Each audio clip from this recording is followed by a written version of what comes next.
घोडा देख्न है केटा मान्छे टन्नै छ घोडाहरू पनि त्यहाँ गेमहरू पनि छ कि हो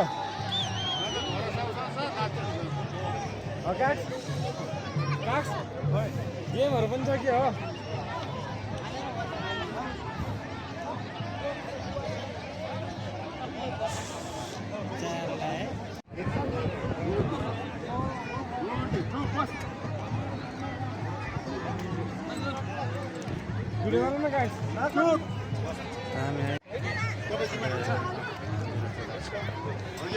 घोडा चाहिँ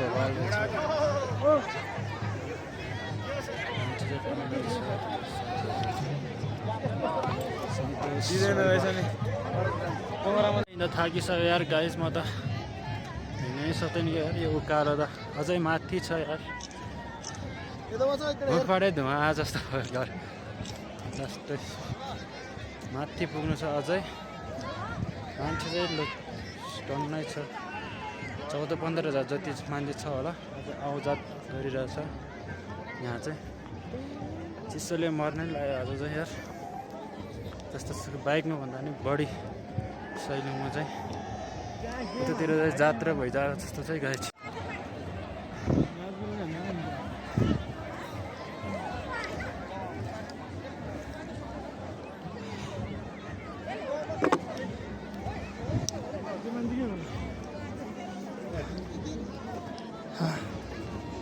लास्ट थाक्यो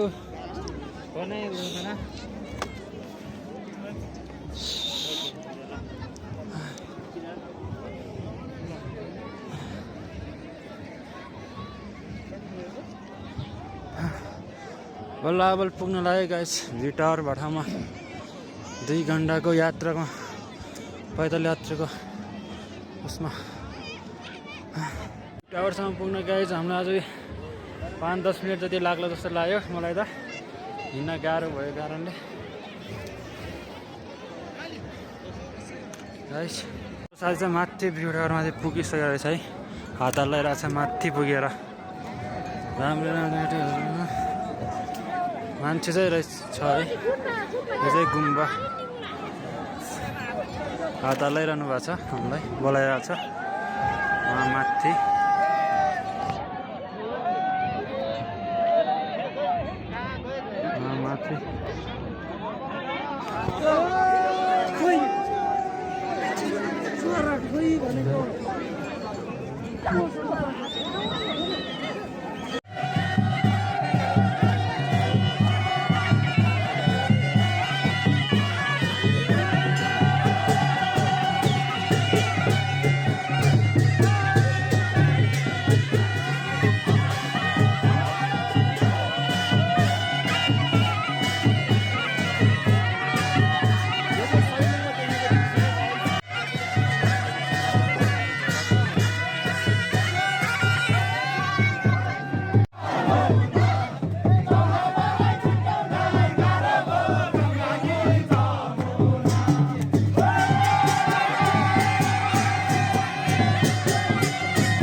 लास्टै चिसो गाई जतातिर त यार सैलुङतिर त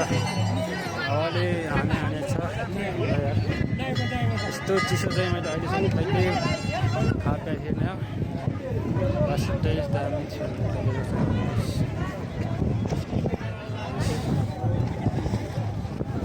मान्छे चाहिँ टन्नै छ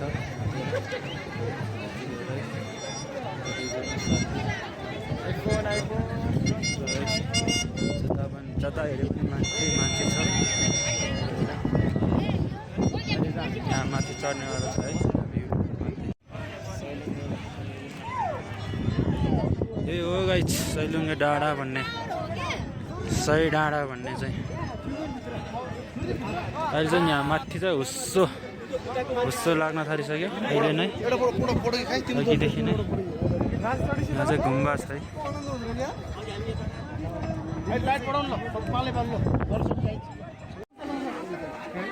त्यो गुम्बा है गाइस हाम्रो साथीहरू सबैजना छ यतातिर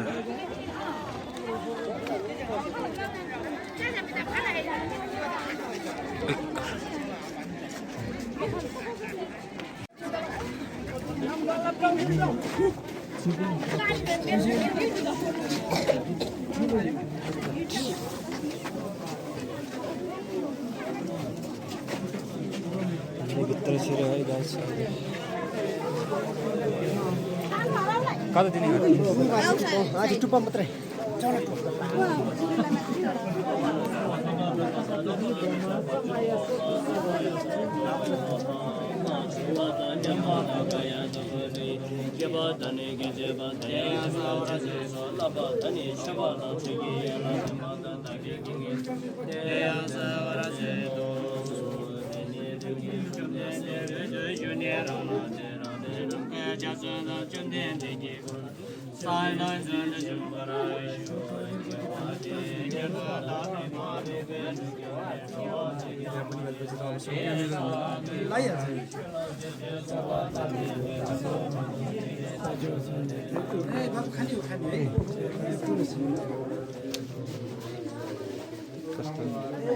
दामी छ गाइस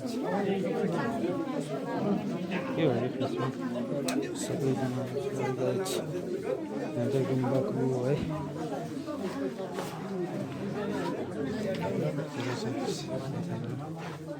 सबैतिर छ भित्र चाहिँ तातो छ गाइस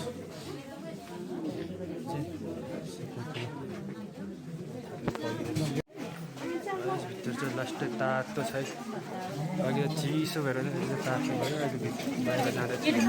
गाइस अब चाहिँ हामी सैलुङ डाँडाको भ्यू टावर माथि जाँदैछ है सबैजना सबै डाँडाहरू देख्न सक्छौँ भन्ने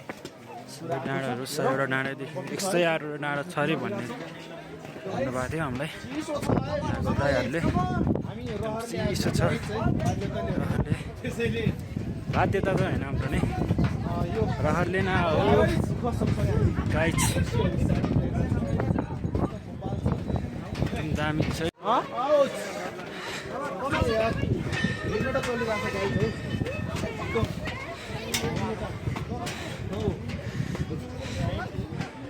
गाइस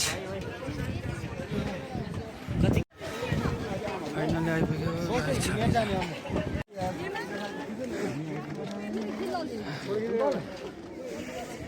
हजुर कता हो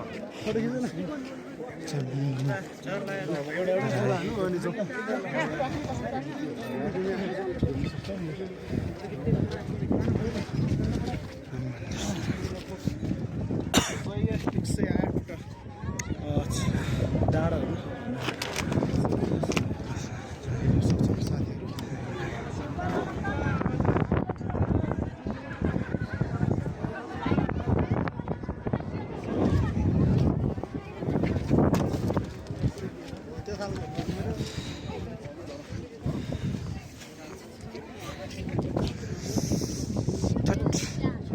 लास्ट चिसो यार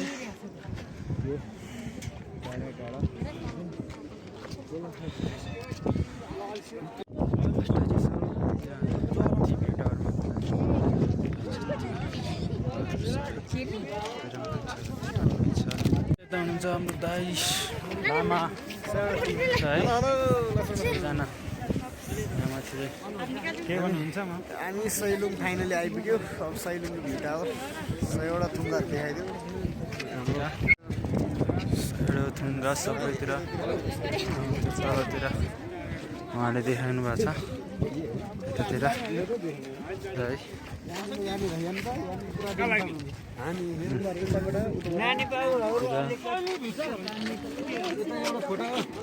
हेलो